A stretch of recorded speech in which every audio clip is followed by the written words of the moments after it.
You ready to do this, Stu? I am ready. Punch it, Chewie!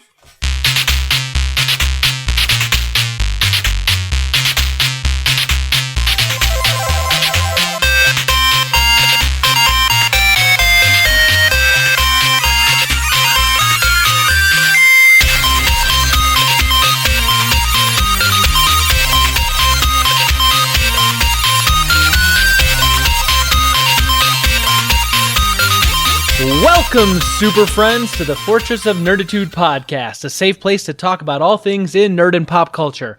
I'm Spencer Stapleton, and my co-pilot is Stu Jones. I'm back! We're two nerds that just refuse to grow up. Thank you for joining us. This is episode number 85. We release every Thursday morning, and you can find us on our website, which is fortofnerd.com.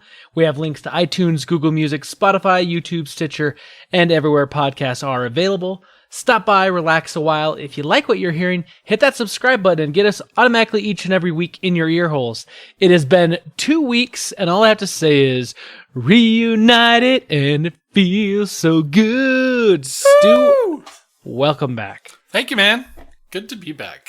So, you've been gone. You went on your whirlwind trip. I want to hear all about it. Tell me everything. Nothing happened. It was cool.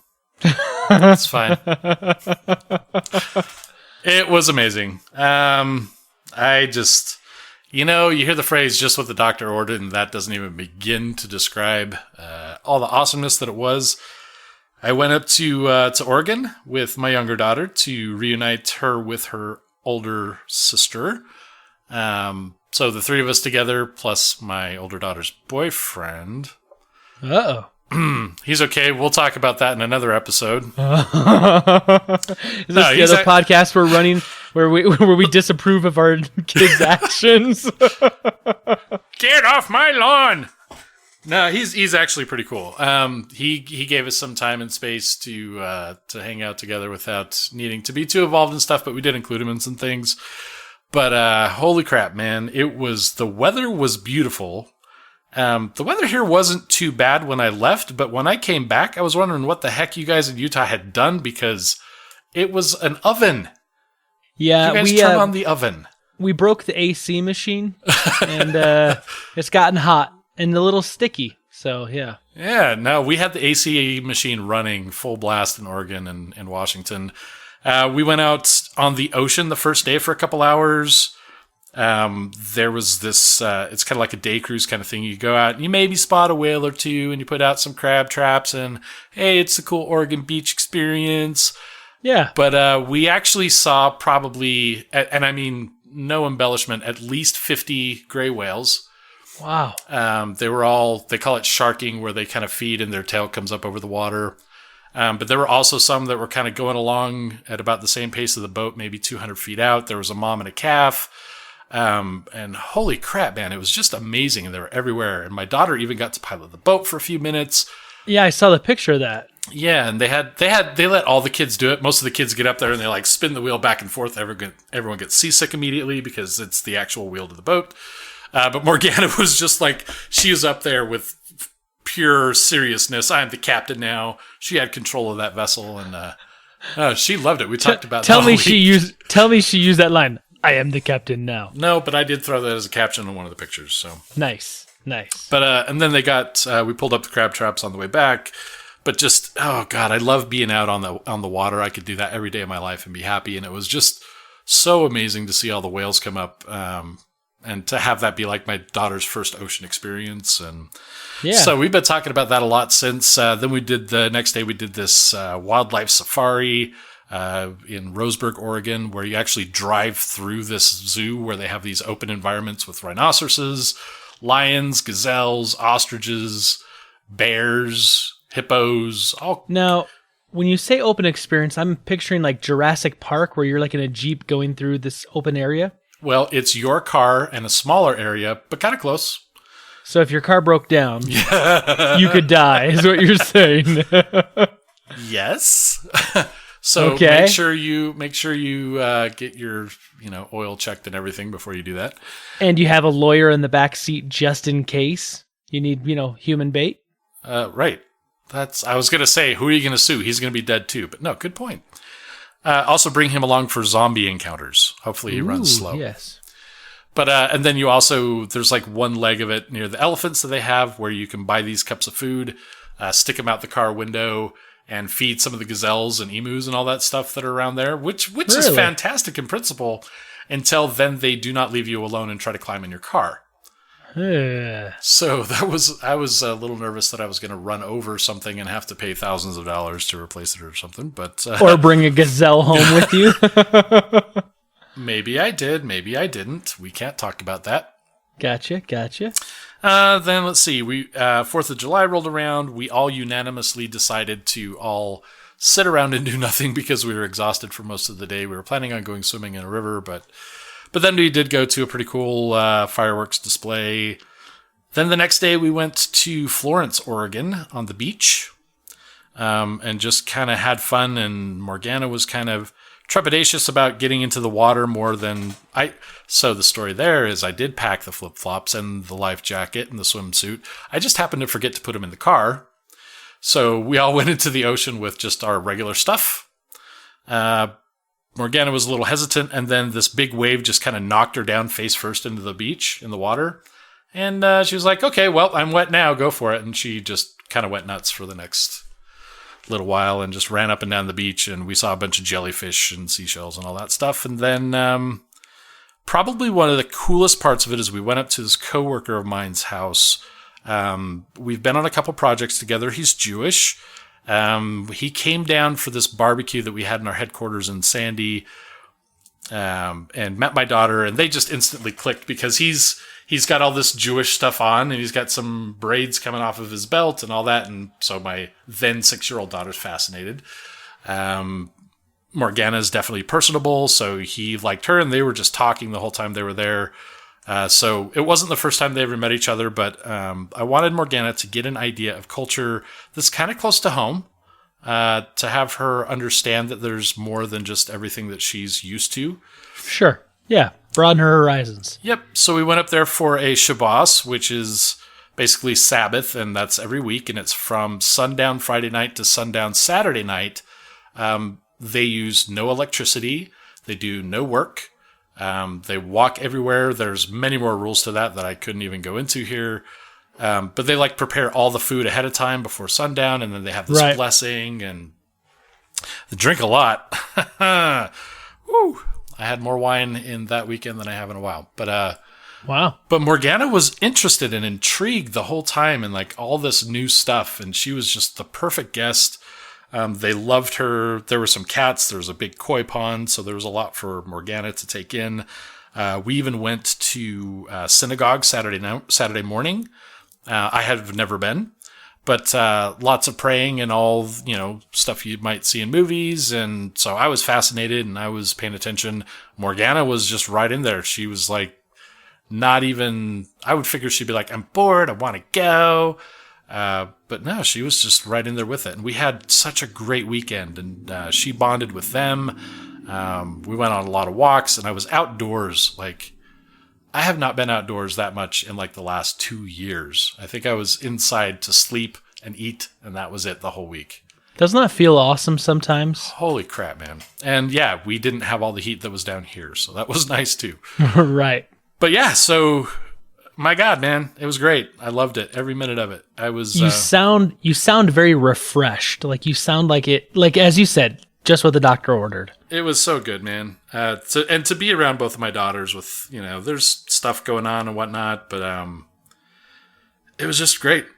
I can't even. I need to do it again, now. Right. Yeah. But yeah, so I'm back from outer space. Well, welcome back. I'll tell you a little bit about what's been going on with me.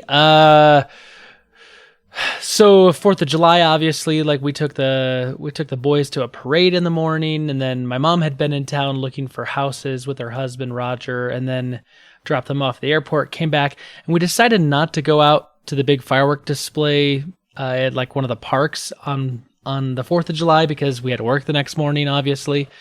But of course, from our backyard, we can see fireworks going off everywhere this This is such a perfect place to live. We're surrounded by little cities that all do them. Yeah. So we just kind of watched it from there. And then over the weekend, I actually flew up to Billings, Montana on Saturday. I got there around 12:30, 1 o'clock in the afternoon.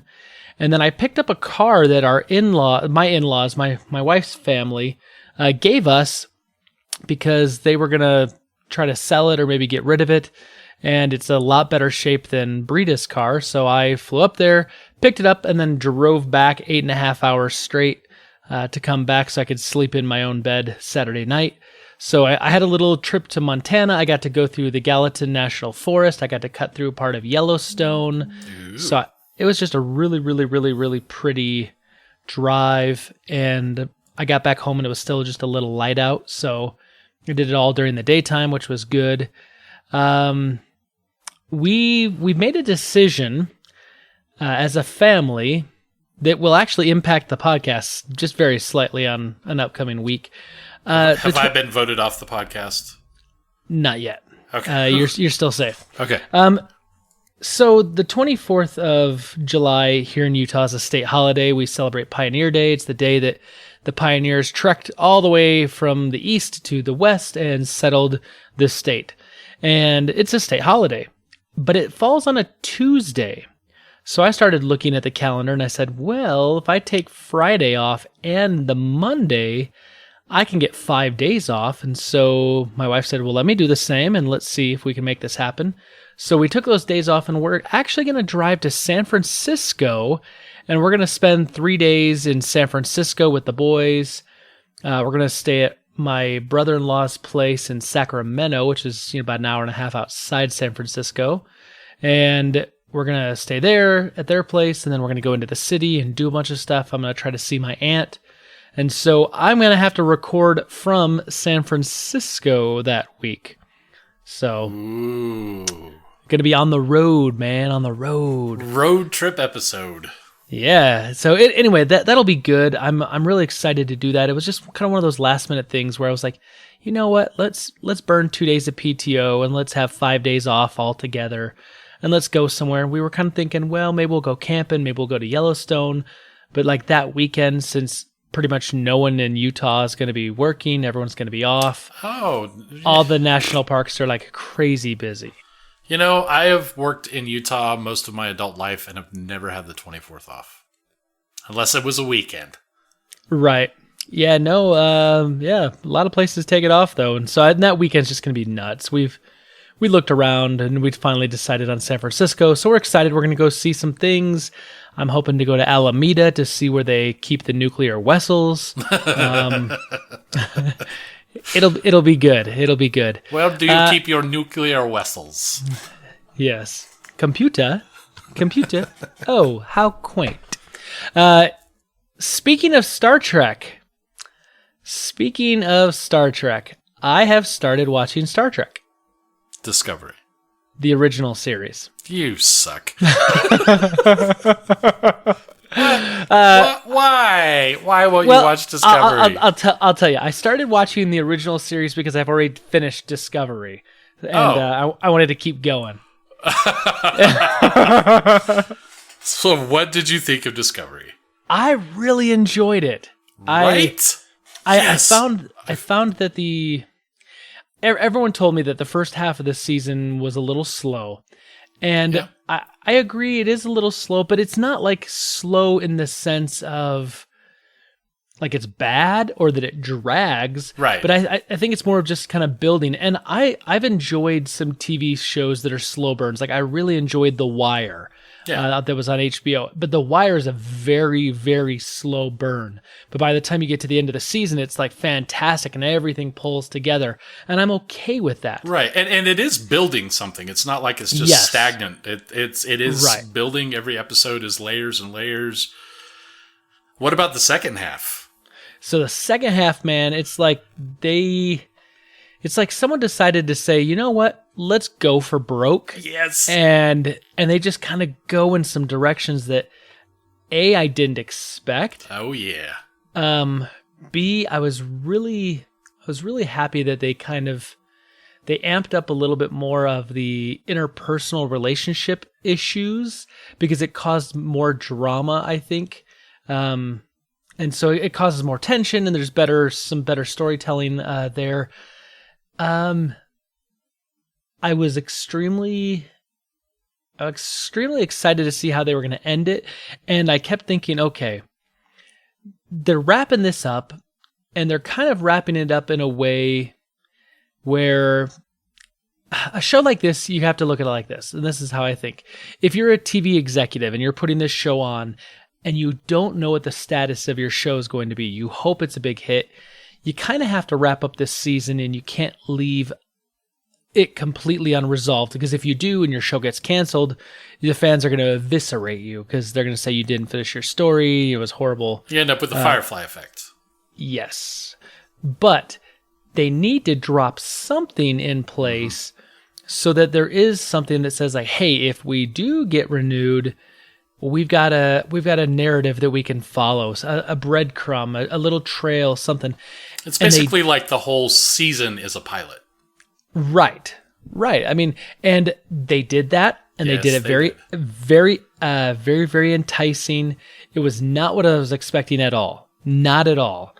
And I like the fact that because of the timeline where Star Trek Discovery ends is about 9 years. Yeah. The first season ends about 9 years before the original series starts.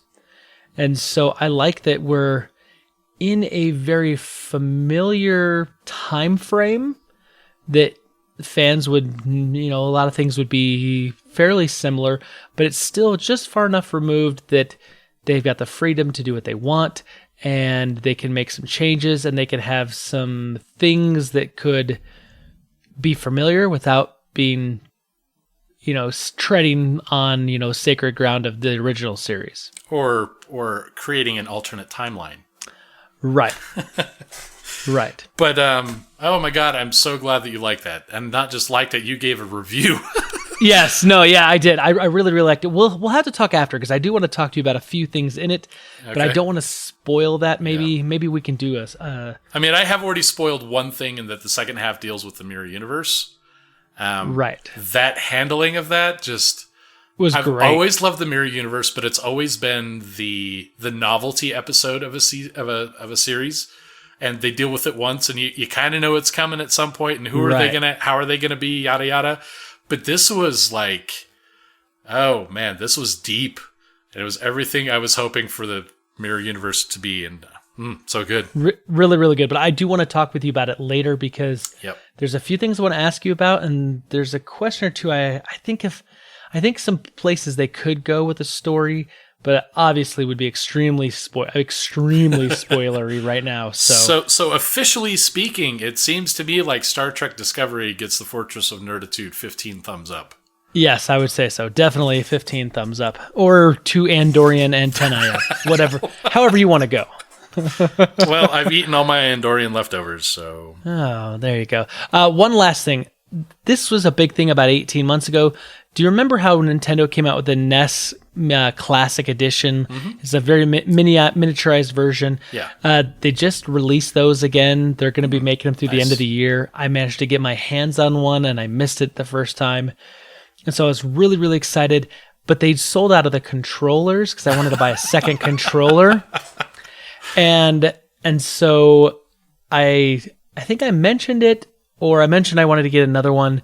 And a good friend of the show, Brian, he messaged me and says, "Hey, are you looking for a controller?" And I said, "Yeah, I am, man. If you get eyeballs on one, let me know. Pick it up for me. I'll pay you whatever."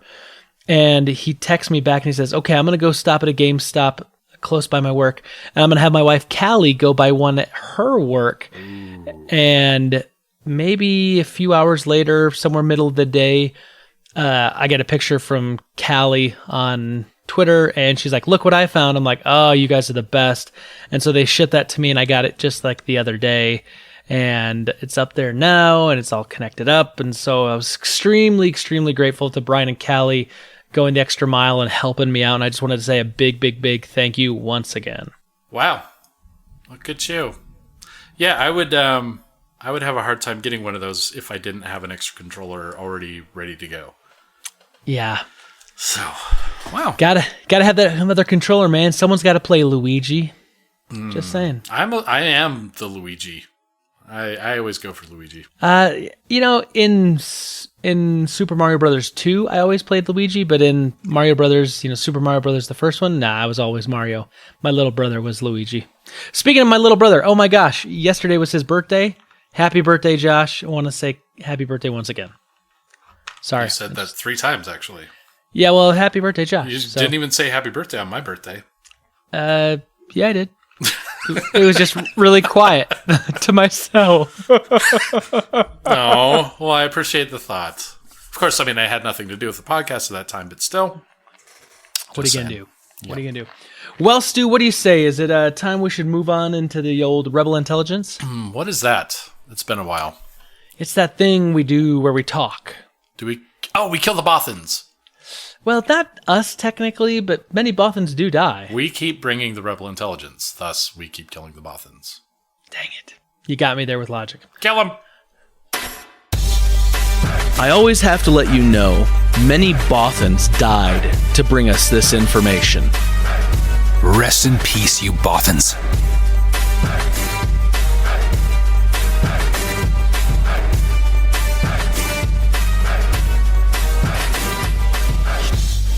All right, Stu, we are into Rebel Intelligence.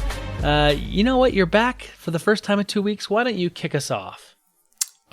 Sure. So, did you guys happen to do any Fortnite news while I was gone? I haven't caught up yet. No, I don't believe so. Well, guess what? Those crazy kids are at it again. Uh-oh. So there's this. So this is fun because I love bringing Fortnite news, even more so because I still have never played it. And it's like kind of like the outsider view of it. Just I've got some news for you. Oh, I started playing Fortnite a little bit. Oh, God. And by playing it, I mean I've probably played about 2 hours worth of it total so far. Yeah, I'm 95% sure I'm not going to like it, and 5% sure that if I do like it, it's going to consume my life. So it's a lot of fun.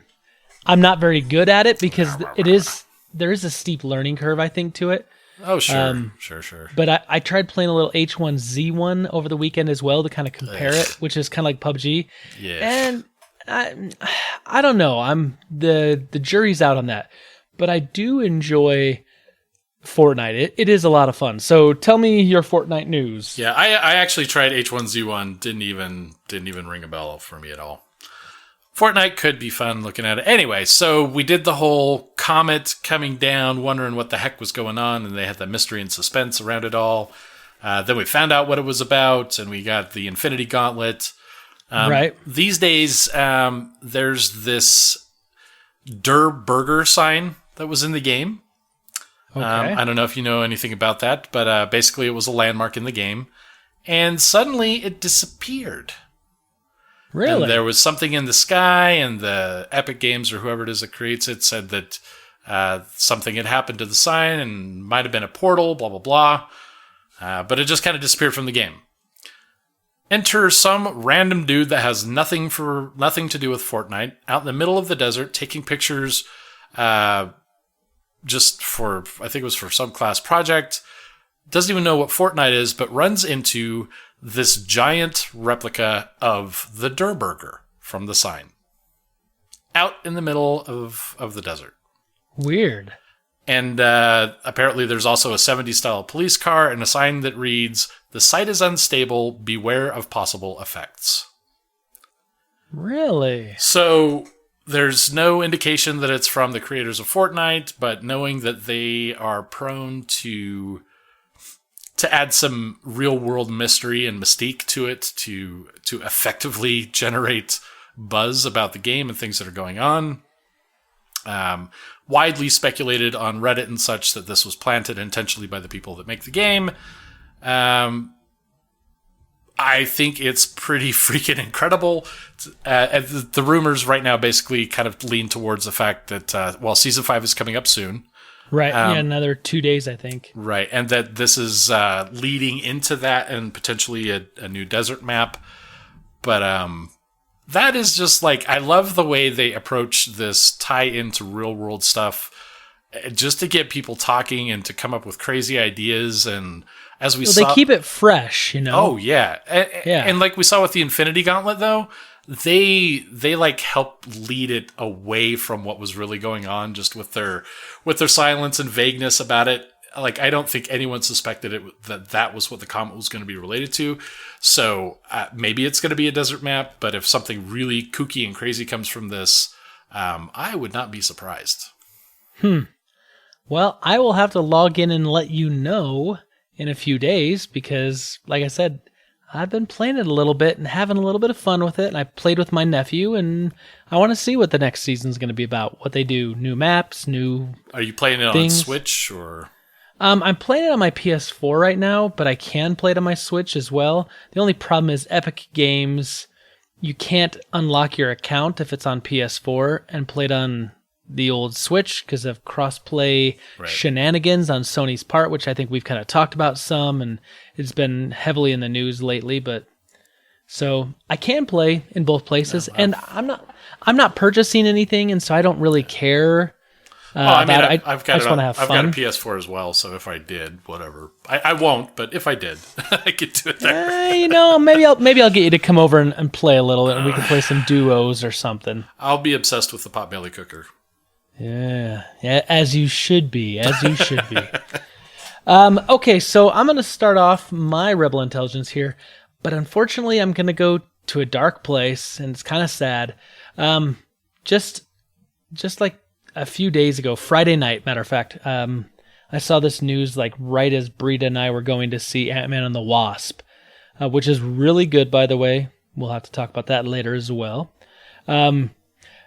Legendary comic book creator and artist Steve Ditko died at the age of 90. Apparently, he was found in his apartment, and the authorities believe he may have been dead for up to 2 days before he was found. So, obviously, it'd been a little while, but Steve Ditko, if you're not familiar, is the co-creator of Spider-Man alongside Stan Lee, and also co-created Doctor Strange. Right. He did, besides being the creator of those two big comics, he also was the artist. I mean, he did all of the artwork on the original Doctor Strange and Spider-Man. Huh. So if you look at any of the original run, like the original run of Spider-Man, like that's Steve Ditko. He was the artist on that. And so not only did he kind of help create the character and come up with everything, but like he gave Spider-Man his look. And that's the look that most people identify with the character. And it's the look that pretty much every adaptation has used as their base frame of reference. And so you can see Steve Ditko's influence on everything Spider-Man, up to the current, rash of movies from the MCU. Yeah, I saw Tom Holland had sent something on Instagram or Twitter about it, and yeah, I mean everybody in the comic book world is expressing condolence. So. Right. And I mean, he was a very private person. So there's not a lot of photos of him in recent years. He didn't do a lot of interviews. Pretty much he just kind of let his work speak for himself. And obviously, co-creating Spider-Man and then Doctor Strange, I mean, puts him in, just with Spider-Man alone, puts him in the upper echelon of comic book, creators, because that's probably one of the biggest comics of all time. So, anyway, we're sad that he's gone. But hopefully, living to the age of 90, he lived a good life. So, yeah, I almost think we need to have a separate segment for the in memoriam every week these days, because it feels like it, right? Yeah, I mean, people die every day. People are born every day. It's kind of the cycle of life. Disney, yada yada. Hakuna Matata. Hakuna Matata. But yeah, it's dark. Sad to see him go. Yep. So, and also we should do that after everything else, because it's like, what the heck am I going to follow that up with? So, I guess the least jovial thing to maybe slowly ramp into things. Xbox One has its July update. every month, every couple of months, they have something that kind of comes out with new features. This one I'm actually kind of happy for, though with some hesitation. The July update brings basically a feature for fast starting games that you're downloading, which further perpetuates their streaming content methodology for delivery. So with this, basically, originally you had to download an entire game. Yeah. They did come out with, what was it called? Basically, it was kind of like a fast start. You could download like one level of a game, and then you would download the rest of it. But if you finished that one level of the game before the rest of the game was downloaded, you were kind of hosed. If there was a problem with networking, you were kind of hosed. This essentially acts like what I'm reminded of a lot of the World of Warcraft downloader, where you get the very basic raw elements of the game, and then the rest is streaming in the background while you're playing. So that would be a huge boon. That definitely encourages purchasing games online, not being able to play them right away when I can go to GameStop and buy a physical copy. That's been my motivation to keep buying physical media, honestly. So in this case, if I can play it kind of really shortly after I start downloading a game, I am personally more apt to download them instead of buy them. You know what the reality is, though? Because I still buy physical games too, but I notice on the PS4, like I'll buy a physical game and I'll put it in, and then it still has to download to the hard drive. You have to install. And so basically what happens is that your CD that you purchase basically just lets you download it, and then your CD basically acts as the key that lets you access it. And so I started getting to a point where I was like, the key you don't need if you download it. That's exactly right. That's exactly right. Plus, if I download it, I can put it on both my PS4s, upstairs and downstairs. Plus, one thing you can do with streaming, I found out, and I know we kind of talked about this a little while ago, you can get the entire, Kingdom Hearts bundle, which includes the pre-sale of Kingdom Hearts 3. Right. I've got it, baby. I've got it, man. I've got it. I did not know it wasn't multiplayer. I thought it was multiplayer and that I could play with Morgana. But we actually, so that downloaded before we left, and we actually have taken turns a little bit. But I'm so happy to do that for like a bundle price, get it all downloaded and not have to worry about it at all. There's so much there. There's a ton there. Matter of fact, the funny thing is, like, okay, do you remember, did you ever play the first Kingdom Hearts? Have you played it yet? I played it some. Okay. I hadn't finished it, but I'd played it some. Yeah, I see you looking at Thunder. Yeah, I'm like, man, the god of thunder, Thor, is not happy right now. We're maybe not talking about him enough. Okay, not Microsoft. Get away from Microsoft.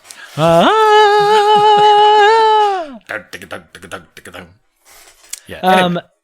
So there's also this thing too, just kind of going along with what you're talking about, that now you can like pre-download games if you've purchased them ahead of time. So then when they do release, you just have to download like the last little patch that'll activate it. Which is not a bad way to go either, because you can kind of be prepped ahead of time. But anyway. No, that's true. I've done that with a couple things, like Dark Souls 3, Bloodborne. I had them ready to go at midnight. I think it was midnight Eastern time, with 10 o'clock our time, so a couple extra hours. Boom, ready to go. Done and done. The one thing that I do have some hesitation about, though, actually relates to what I said with World of Warcraft. I don't know if you ever used the streaming installer, but I've used that with that, also with EverQuest 2, a couple other games. There is a difference between installing it all at once in bulk as opposed to one file at a time, because that's really what it does, is it caches everything. Right. There's a lot more instability with the game when it's streamed while you're playing, like in that delivery method for some reason. Sure, and that would make sense to me. So I'm kind of hoping that this technology kind of overcomes that with how it's delivered and packaged, but I'm going to be ready for things to kind of blow up and having to download the whole thing at first before playing to really get things solid. Right. So I'm going to stick with Marvel for a little bit here. Do you remember a little while ago we talked about how Stan Lee is now suing his former company, POW Entertainment, for $1 billion? Yeah, I think we actually we're setting up for the next chapter of the Stan Lee saga. Yeah, are we there? We're there, and it's weird. So, of course, he's suing Pow. He's getting on Twitter and he's threatening people that are talking about the thing, and he's saying, that people are using his likeness and this and that. Well, according to the Hollywood Reporter, Stan Lee has dropped his $1 billion lawsuit, citing a wish from the Marvel writer that he basically wants to move on from the complications and confusion that this suit caused. And he says, the whole thing has been confusing to everyone, including myself and the fans, but I'm now happy to be surrounded by those who want the best for me. I'm thrilled to put the lawsuit behind me, get back to business with my friends and colleagues at POW, and launch the next wave of amazing characters and stories. Wait. So he's not just dropping the suit, he's continuing to do business. I mean, that's what he's saying in a statement. So here's the thing. The suit was filed in May. It's now July and it's gone. I mean, he was claiming that his, signature was being forged. They were stealing his blood. They were using his likeness and selling it to these Asian companies and all this other stuff. So here's my question. What did they offer this man to settle a $1 billion lawsuit? Well, I mean, because he settled. It kind of has to be as valuable as $1 billion in some way. Or $1 billion was just a gross statement, maybe? Maybe, but I don't know. I did say before that it would probably make me unpopular, but maybe he's confused.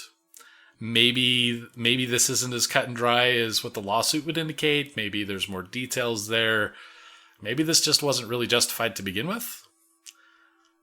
But maybe he did get bought out by something. But I don't know. He's getting, unfortunately, near the end of his life, right?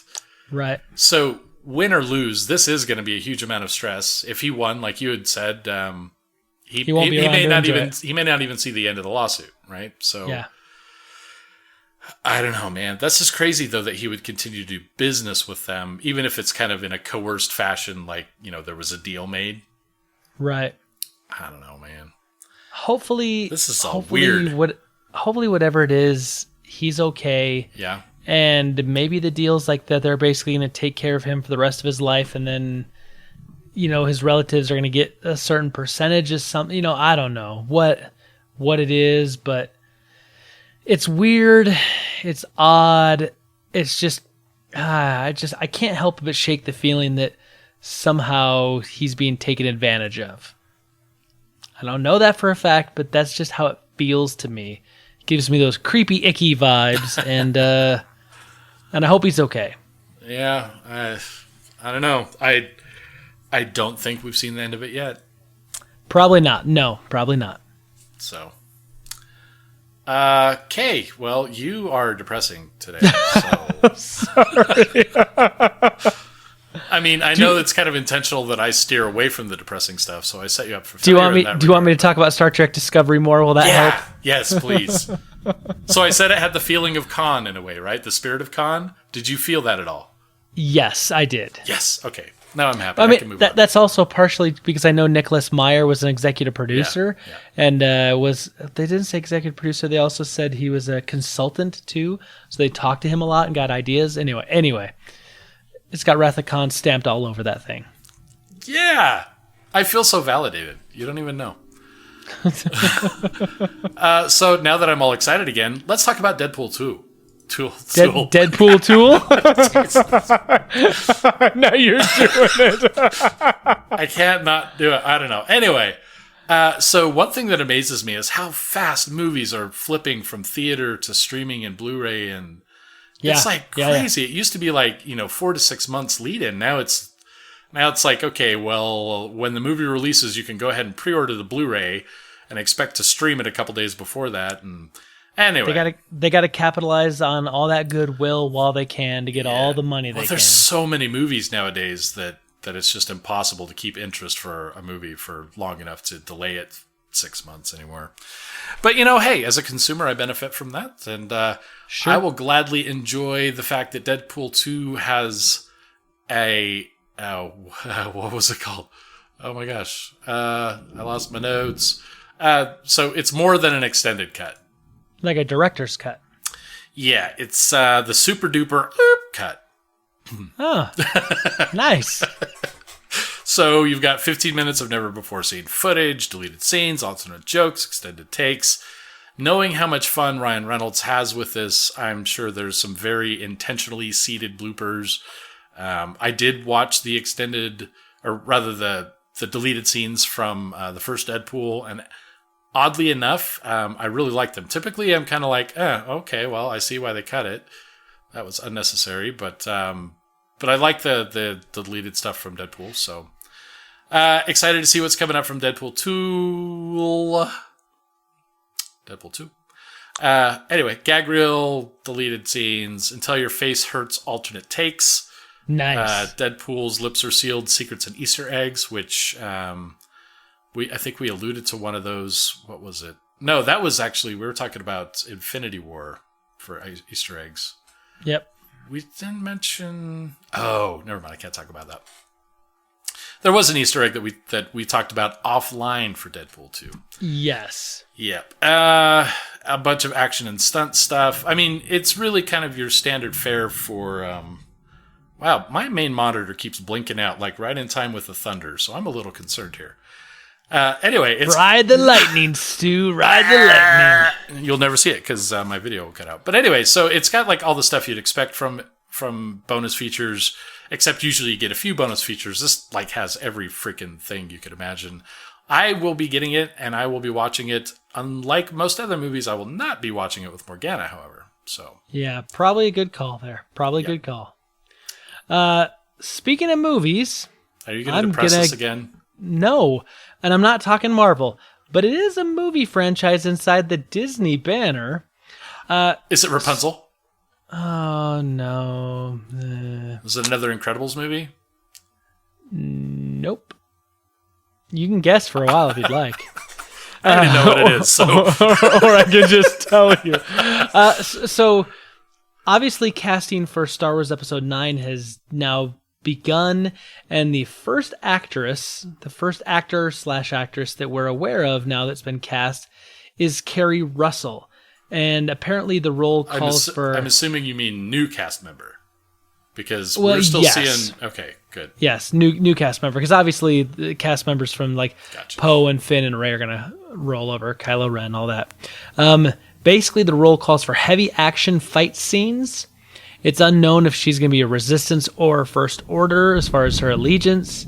This is going to be, I think, the first time that she's teamed back up with J.J. Abrams since they did a little TV show together called Felicity. It's, I've enjoyed her in some things I've seen her in. I didn't see her in Felicity back in the day and all the haircut controversy and how it lost viewers because the girls didn't like her haircut. I didn't get into that, but I'm excited to see what she's going to do. It's exciting news to hear that we're getting some new casting.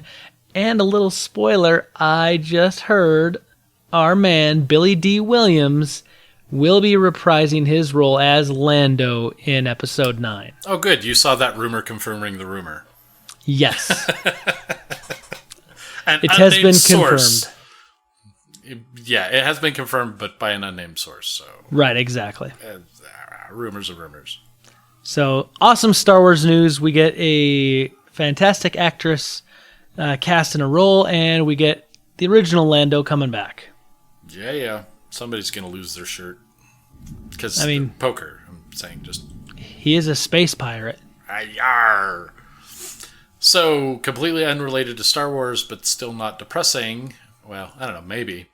So, when I was going to college, I got my degree in game design, right? Yeah. I took some humanities classes that were probably not really in line with that. I took some religious history classes, as well as my favorite class, actually, of all of them was a ethics and science fiction class. So taking kind of a not a traditional classroom fare kind of thing, but applying real world principles to it. It was actually amazing. My thesis was on Gattaca, talking about cloning and genetic engineering. And really what science fiction is an answer to the dilemmas of our time through metaphor. Sure. So when I see an opportunity to kind of study life from a fictional angle, I get kind of excited about it. So this time, unlike science fiction, it's going to be Batman. Totally the same thing. Right? The Dark Knight. The Dark Knight. Okay.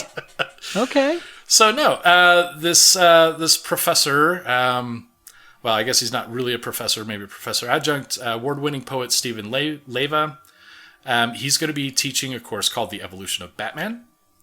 It's going to have Glenn Weldon's Caped Crusader, Batman and the Rise of Nerd Culture as its core text, which I really kind of love in the tie-in to nerd culture because, as we know, even though video games and everything are surrounding us all the time and it's popular, comics are really, really kind of the tie that binds it all together. We see all the conventions around comics and characters because it's an identification factor. Yeah, like it's either living vicariously through that superhero or the envy of these powers that they have, but they ultimately fight evil, and so they're able to overcome our greatest challenges in different ways, blah, blah, blah, blah, blah. So it's just Batman stuff being able to be relatable as a college class, to be able to actually kind of identify how all of that comes into nerd culture, what we get from it as human beings, and actually have it kind of have some humanities kind of merit to it. I love the idea of this. I love being able to take that approach to learning because I think it's just as relevant. It applies to how you can break things down, talk about things, kind of have some identity with the topics that you're learning from, and not have it just be core, math, physics, English classes, that kind of stuff. I mean, if they can do college classes about Lord of the Rings, why not on Batman? My initial instinct is to say, well, yeah, but look at Tolkien's universe. It's immense and whatever. But at the same time, really, that's just a factor of time, right? Because sure, comics, and especially big names like Batman, they have that same kind of trajectory. They just started a bit later or well, I guess actually they started a little bit earlier, maybe about the same time, whatever. You're the one on NyQuil, not me. But it really does have some real world relevance to it. And it is at the same kind of level of epic involvement in our culture. That is true. That is true. Speaking of Batman, my last thing that I had, and actually it's going to be a two-parter because I snuck one in on you. A twofer. So this is Batman news. So we've kind of talked a little bit a while ago about how there's an upcoming streaming service / comic book repository type of thing called the DC Universe. Well, now they've announced that they're adding Batman the Animated Series to the service. But it's different. It's in high definition. Yes, they're taking the 1990s Batman animated series and they're converting the first 2 seasons, at least so far, to high def. It's going to be like 1080p and it's going to be over on their service. That's kind of interesting to me because this is a cartoon that's definitely older, but they're taking the time to show it some love because it's such a highly respected and beloved animated series with Batman, and that they want to give it some love. I'm kind of okay with this. Like I like this idea. Well, maybe a little bit unrelated, maybe not. I didn't have my first 1080p high def television until I moved into this house like just over 3 years ago. And so I go to get it at RC Willey, local favorite. Yeah. And I get it. Unfortunately, I have to work the day that it's brought over and installed. So the very first thing that got any play on my TV, I had intended it to be like Star Wars or Matrix or something. My Little Pony was the first thing to be played on a high definition television in my home. Wow. But what I have to say about that is that animation in 1080p is freaking brilliant. Like, I mean, shows in high def with, live action are great and all. But animation just really pops and comes alive in 1080p. So I think the love that it's going to get from going high def is going to be noticeable, and I would watch it. Yeah, I know that they're going to start streaming it there. My guess is eventually they'll probably sell it on Blu-ray, but it's happening, man. It's happening. The Bats is going high def. Well, it's about time. I mean, billionaire and all. I mean, right? In other Batman-related news, this is my twofer, my second part. Rebel Intelligence is over. No. You remember a little while ago we talked about how the Batman movie that was going to be like a solo movie was kind of in danger, and then we were talking about how there may be a spin-off Joker movie that's not going to be part of the main movies, but it's going to be kind of like a standalone movie that's not in the same universe. Apparently, they've cast Joaquin Phoenix to play the Joker in this spin-off film. And that could be okay. Joaquin Phoenix, I think, is a decent actor. I think he could pull that off. I think he could pull it off better than Jared Leto, to be perfectly honest. The funny thing is I kind of put Joaquin Phoenix in the same caliber of actor as Jared Leto.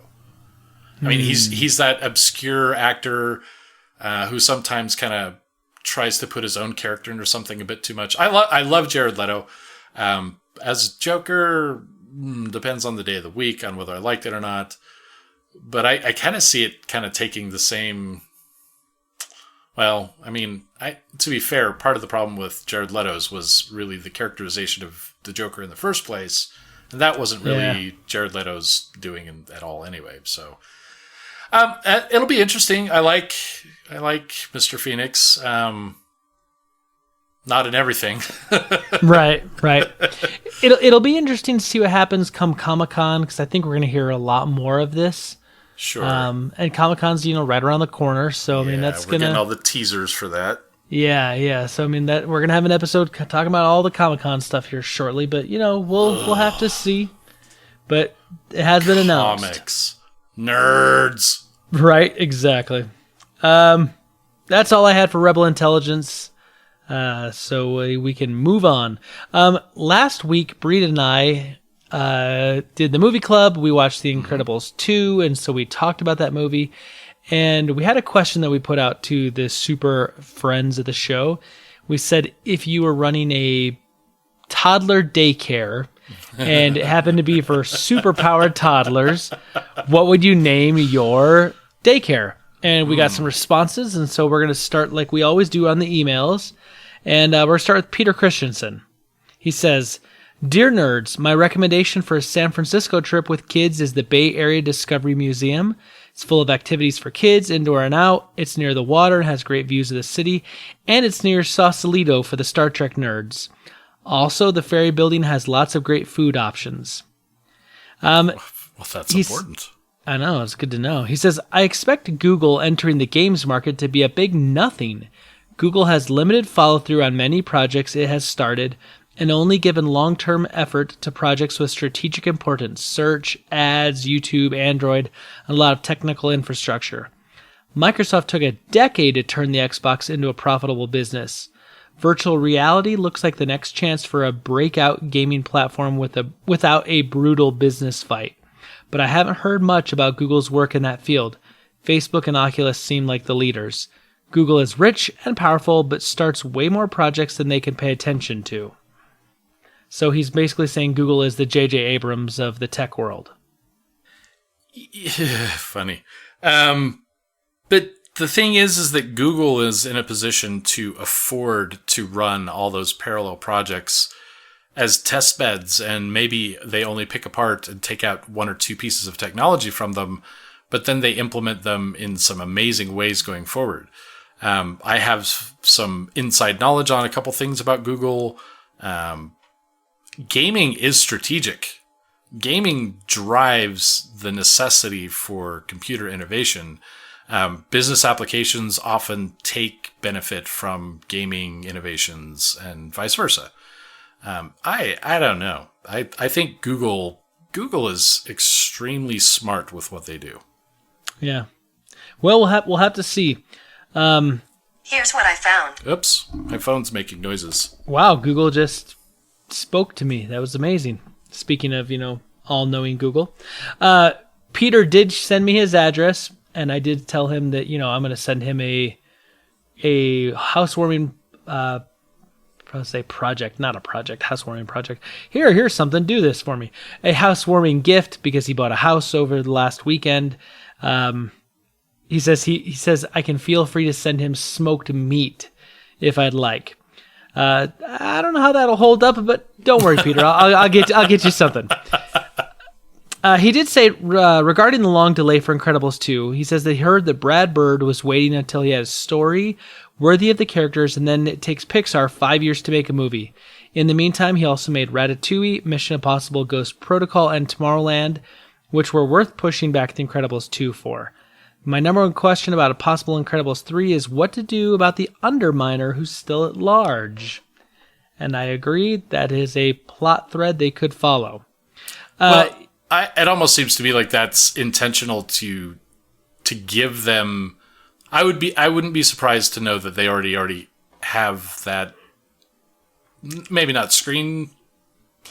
Is it a screenplay script? It's a comic.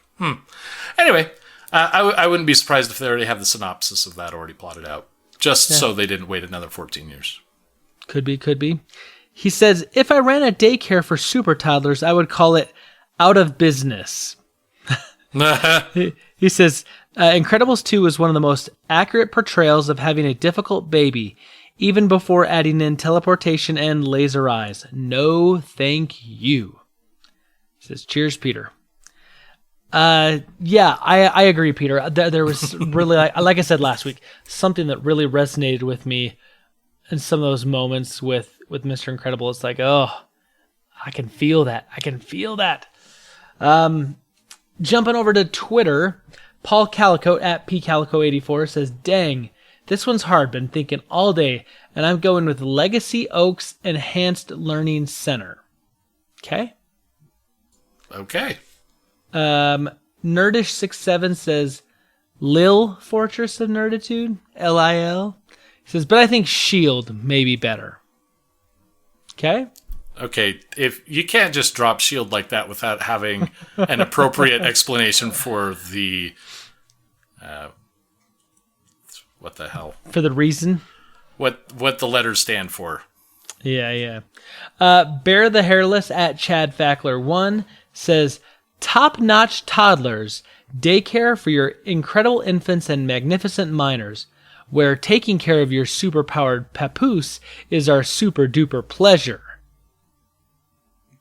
I like it because he gave us a title, he gave us a tagline, something we can market. I like it. Next week, your assignment is to come up with a jingle. Right. And then you'll become an official sponsor of the Fortress of Nerditude podcast, and we'll have to put your ad on there. Top-notch toddlers, daycare for your incredible infants and magnificent minors. We're taking care of your superpowered papoose is our super-duper pleasure. FDIC insured. Wow. Now you have to actually record that and play it back at double speed. Then it'll be perfect. Right. Anyway, super friends, thank you so much for your interaction. We appreciate your responses to our question. I tried to come up with something better than what I came up with, and man, I struck out. Bad question of the week. I couldn't even answer my own question. But I appreciate your answers. Stu, how can our super friends help us this week? Is there something they can do for us?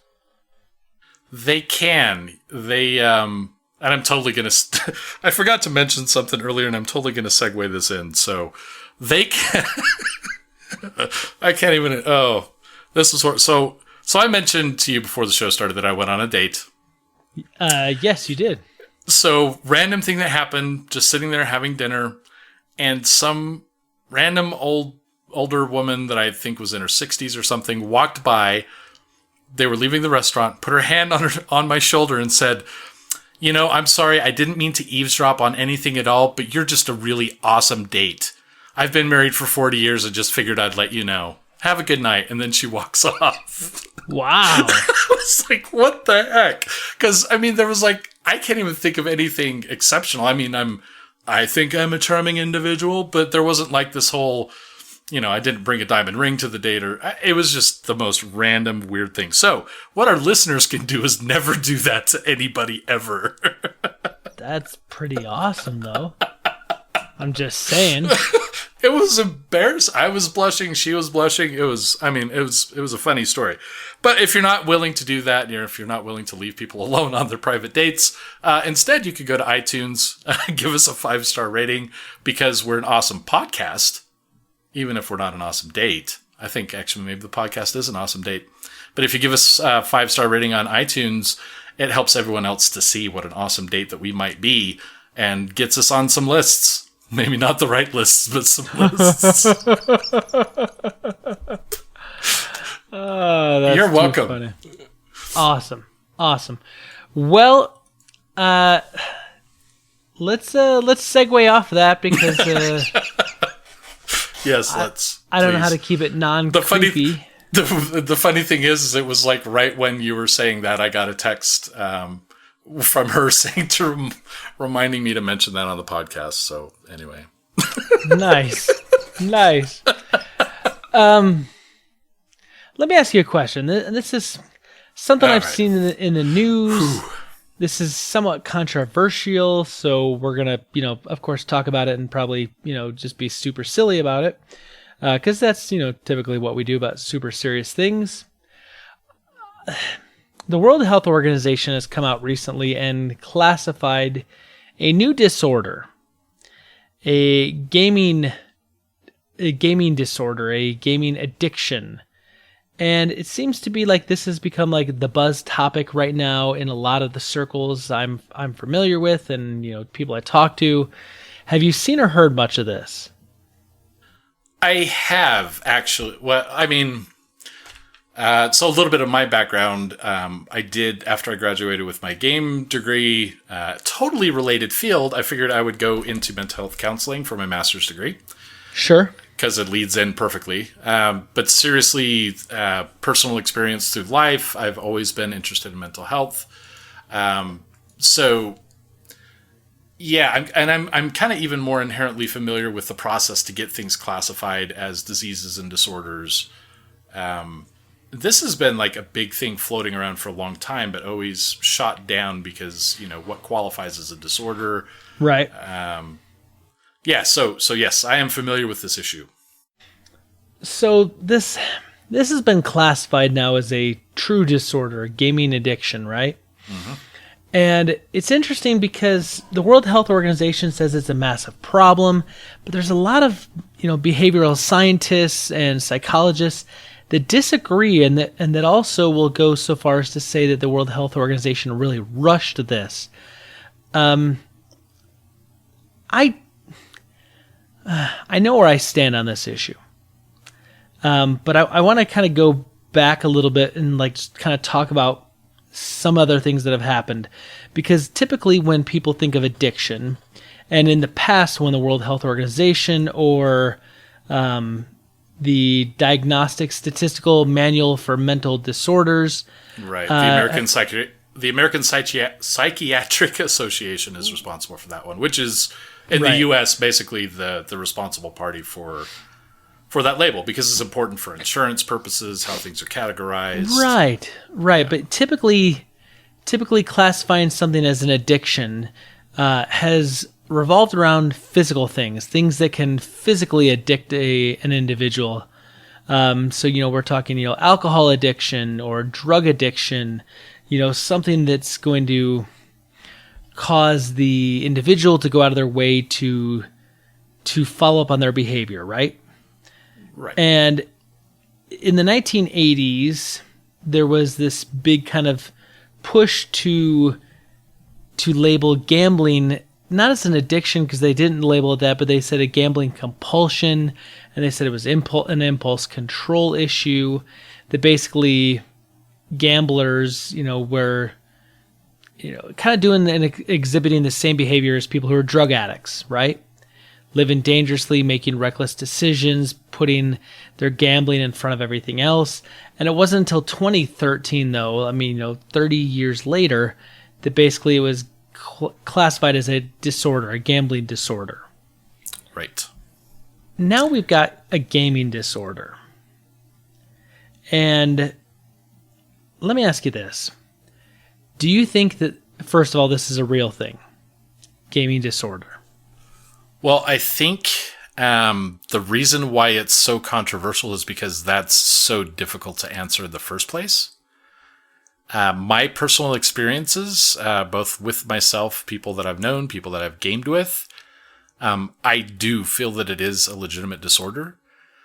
The funny thing about gambling is, even though it took so long to recognize, it's really kind of almost a hypocrisy, because gambling has been the subject of more study and more individual studies than most other mental disorders that are legitimate physical ailments. So it's been the topic of study for so long. It's part of behavioral conditioning. How to avoid gambling problems has been a serious area of study and research. Billions and billions of dollars thrown into that. So that it's finally recognized in 2013 really speaks more, I think, to the bureaucracy involved with getting something officially labeled as a disorder than anything else. And I think to a lesser extent, that's exactly kind of what happened with gaming, because the gambling thing is really what paved the way for gaming, especially when we talk about the way that games are developed today with loot boxes, with random elements. These are triggers that like Las Vegas and other gambling scientists, develop intentionally to drive that addictive behavior. Shining lights, random increments of reward, making sure that you get that reward every so often interval, to keep you interested, because you know that it's just that one more loot box, you're going to get something. Oh, it wasn't that one, but it's not that one. But eventually you get this payoff that tells you that all that effort that you put into this was eventually worth it. And if you do it again, the same thing will happen. That's gambling. That's how slot machines work. Right. But I think it's bigger than that as well. But I mean, that's just kind of the tie-in to how gambling plays into it. Yeah. Plays into this. Yeah.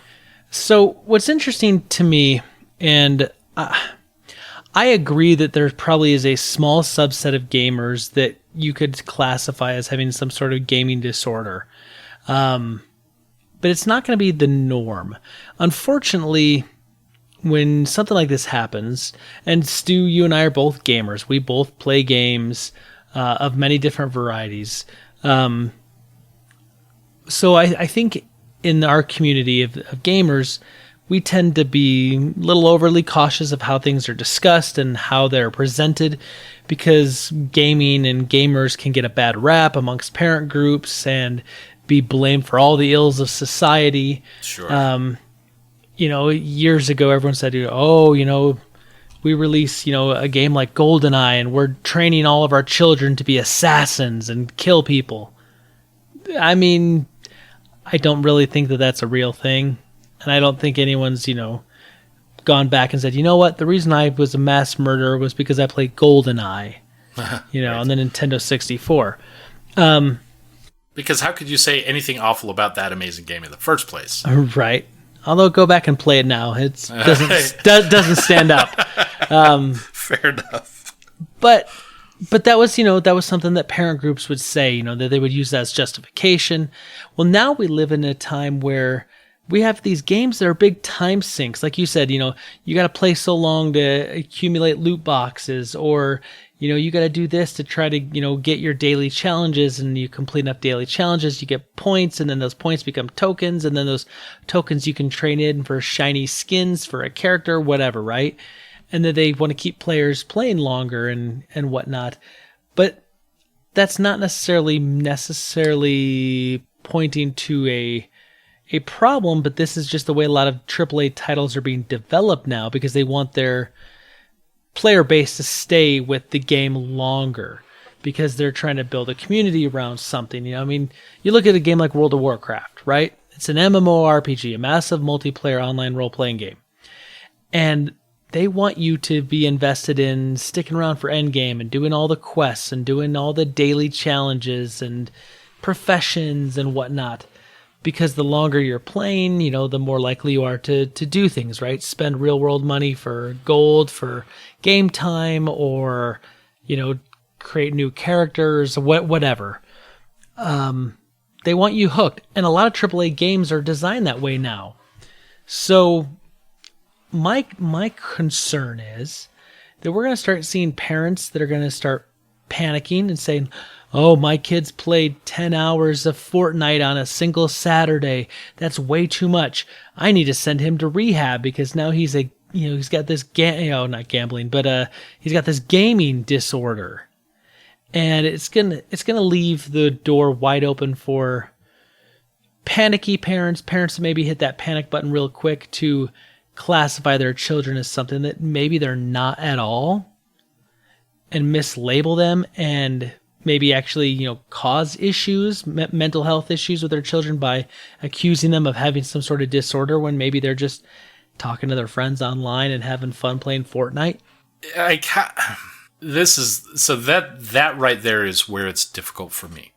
I think so. If we let me go back a little bit.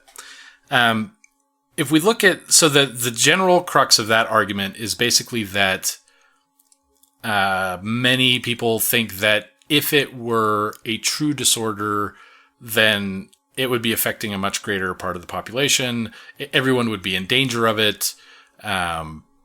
It wouldn't just be this minor group of people, and that it's likely that there's another systemic root cause at play that gaming just kind of brings out. However, if you look at it from an analogy to, say, alcoholism, and full disclaimer, I do not compare gaming addiction to the severity of alcoholism. Yeah. Not to say that I don't think that gaming addiction isn't serious, because I do. Alcoholism, though, is definitely 100% serious, proven. It's not even debatable. Right. But not everyone who drinks is an alcoholic.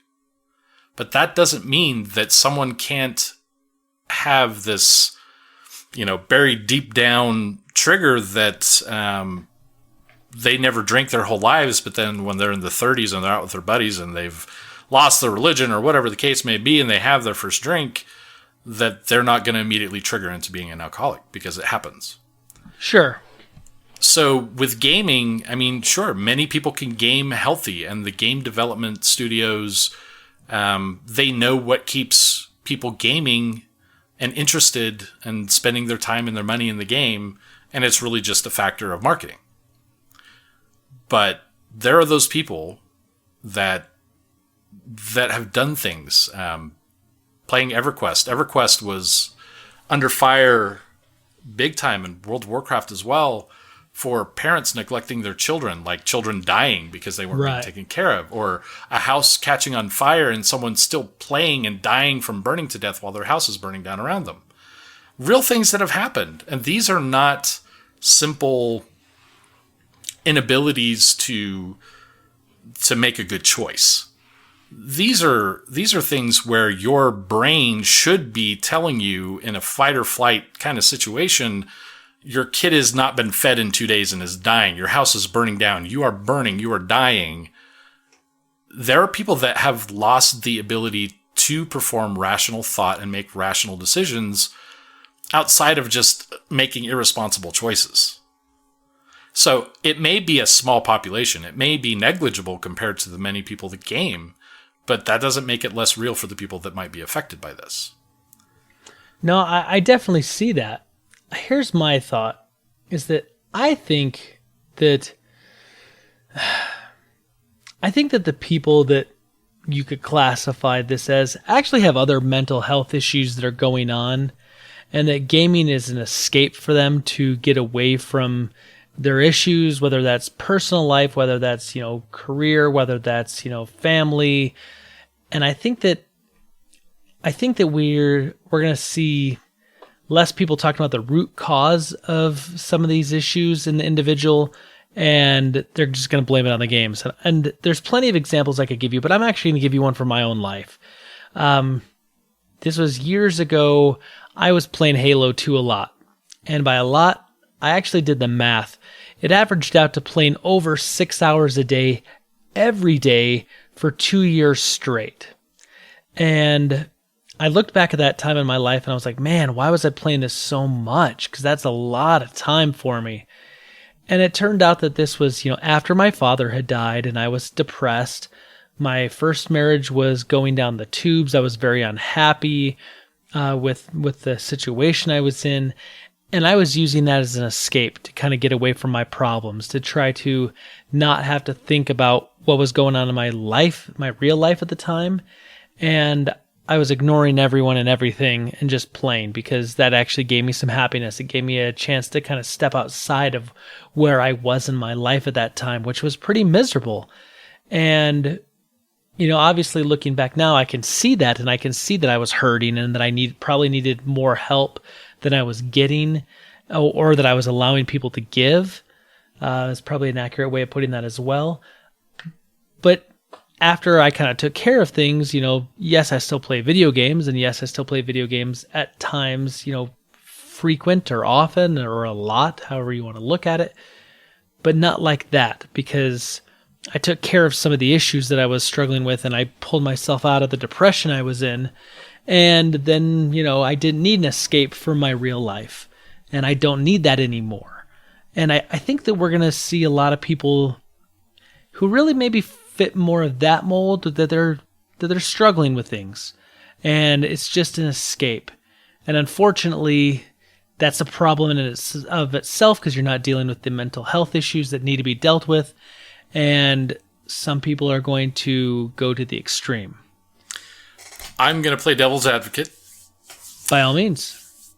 With those kind of events, it's not an unpopular trigger that people turn to drugs or alcohol when they're in those states of mind. Sure. Right? So someone who's in the same state of mind that you are turns to alcohol, develops alcoholism. Even though there is a very legitimate real root cause to it, that doesn't negate the severity of the alcoholism, nor the neurological triggers and events that occur during alcoholism. Heroin, I think, is probably the best example to compare when anything could be an addiction or not. You have the first time you take it, and this is not from experience, just so you know, other drugs of choice in my past, but you get this big hit and you feel really good and everything, all your problems are gone. And your first experience is the apex of that. But whatever addiction trigger in your brain says, hey, I need more of that, you then start that cycle of needing it more often, but the effect is less. And you kind of ride that high down to where you need it all the time. You're not really getting much from it, but then you're stuck. That really is kind of, when you have that type of experience from anything, that's really where the APA or the World Health Organization says that this is a legitimate addiction. Because it's not physical in nature, they say it's a disorder rather than addiction. I would challenge that personally, in that the neurological triggers that come from dopamine and serotonin are really what drive addiction, and those things are really happening with video games. So, root cause legitimate, that it goes to something else doesn't necessarily negate that being an addiction. Now, given what you've described, I don't think that you fell into addiction. I completely understand where you're coming from. It was an escape. You were able to, as a healthy human being, get past that at some point, reflect back on it. That, to many people would say, that definitely disproves that it was an addiction for you. Right. But my personal experience, I would say that I am and have been forever and forever will be an actual video game addict. And I don't treat this as severely as I might any other neurosis or medical condition. I'm not like hanging my head in shame and going to meetings. But I know how I feel when I'm not gaming. I know that I've made some extremely irresponsible choices from gaming. And that really comes from role-playing games specifically. When you talk about the escape of gaming, for me, that even goes a step further, because you're simulating life type progression. You get to restart if you die. You get to be stronger than you actually are. You actually get to shape something in a way that's better than yourself. I get to use magic, or I'm the most proficient bad A with a sword, or whatever the case may be. So for me, I fell into role-playing games hard. I was in the military. I was getting ready to get out when I got involved in EverQuest. I started staying up till like 5 o'clock in the morning, having to get up at 6 o'clock to make formation. I actually got a summarized Article 15, which means I got disciplinary action, but it was not officialized and wasn't carried on my record. Those could just be chalked up to irresponsible choices, but that hasn't ever gone away from me. When I get up in the morning, I have to play a game before I do anything. It's anxiety inducing if I don't. I have to play something before I go to bed every night. This is kind of really why I was, when you had first proposed the topic, why I was like really actually feeling like this was kind of a necessary thing. I am a functioning adult. I have a well-paying job. I take care of my kids. I take care of my responsibilities. So it's not as debilitating as it could be, but knowing this feeling that I have, I can easily identify with other people who don't have a way to deal with that in a more healthy fashion. And if I didn't have the ability to game on a regular basis, I would be crippled. Even on my vacation last week, the first couple days I went without gaming, I was feeling anxious. And then wouldn't you know it, my daughter and her boyfriend, they were playing Pokemon Go around me. And I like, oh my God, I can game on vacation for like 5 minutes at a time. Holy crap. I'm saved. I'm alive. And so now I am like neck deep in Pokemon Go again, which is cool because they have some new features that they didn't have before. But anyway. And you get some exercise. And I get some exercise. Right. But there's also the funny side of this that I would say that video gaming also legitimately saved my life. When Kelly died, my first wife, I was in the darkest place imaginable. And I was gaming through that. That was the only thing that really I can remember. But something clicked for me when I was playing World of Warcraft. I started actually... That became my social life for a little while. Yeah. But it was better than hiding in my room and not interacting with people at all. And that was eventually what got me talking to other people and dealing with other people and actually putting myself in real social situations again. Because I mean, I was suicidal. I had no idea how to take care of my daughter. I was making some major phenomenal mistakes in my life. If I didn't have World of Warcraft at the time, I don't know that I would have ever came out of that, and I don't know what would have happened there. So I've got a tattoo for Decal. That's what that represents. Decal's my online persona that came from that, and that's kind of my tie-in to always kind of remembering where that came from. You know, I think you make a good point that like there can be a lot of positives that can come out of playing video games, or video game communities, online communities, social interaction. Because I've had some really great experiences, had some great conversations with people. I mean, I played World of Warcraft for a number of years. I remember a good friend of mine through World of Warcraft ended up dying, got real sick with cancer, and it brought a lot of us back together. We had kind of like an online funeral for him because he really didn't have any friends and family in real life. He had a couple people he was close to, but he was his online group of friends that were his family. And we all kind of got together and kind of shared stories of him and, kind of gave a little memorial, a little eulogy. And, we kind of talked about all the good times that we had with him. And it was very therapeutic, and it was a very good, positive experience, which, I wouldn't have had I not had that opportunity playing that game and being with some of those people. And so I definitely see a lot of positives that come out of video games and playing video games, but I agree with you in that, there can be negatives, and there can be people, I think, that are going to fit this bill of, having this, gaming disorder. but I think there's got to be maybe a discussion on levels of severity and how we classify this. Is there quantifiable, measurable, things, statistics, indicators, whatever, that mark someone as being truly affected or afflicted with a gaming disorder? Or are these just people who have a lot of time on their hands and enjoy playing games as a hobby and are investing just a lot of their personal time?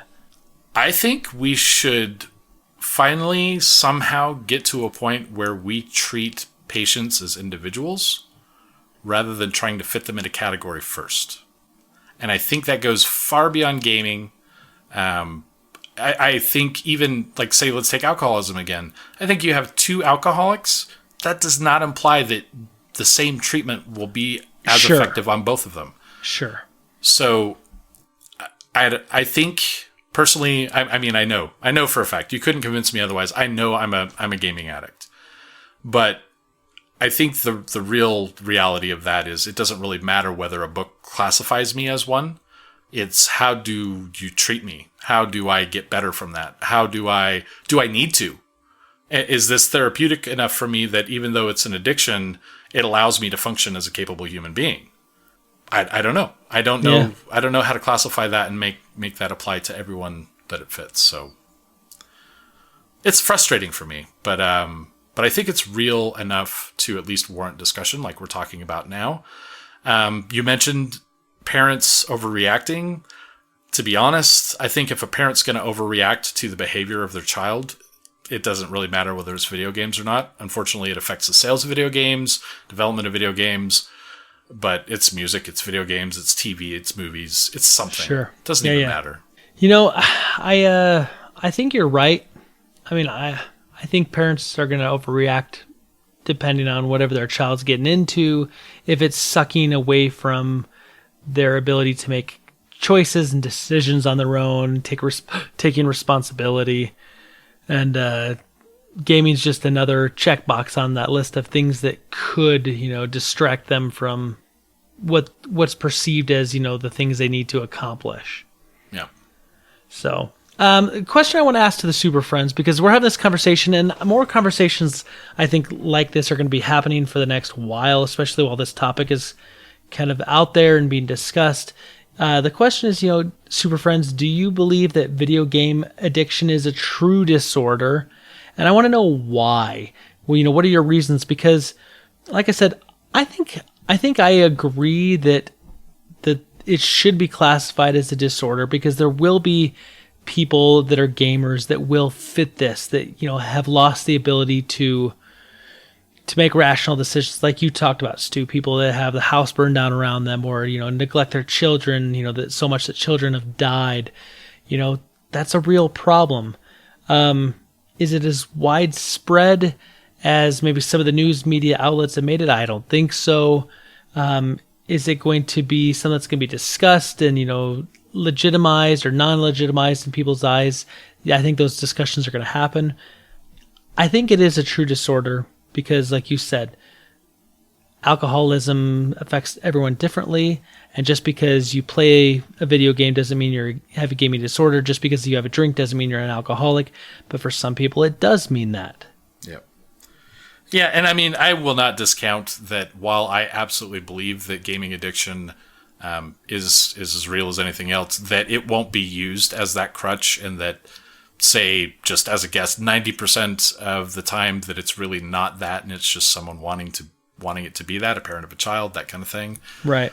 But I mean, we just talked a couple weeks ago about the kid that was playing Fortnite, like soiling themselves, not going to the bathroom, not sleeping. Yeah.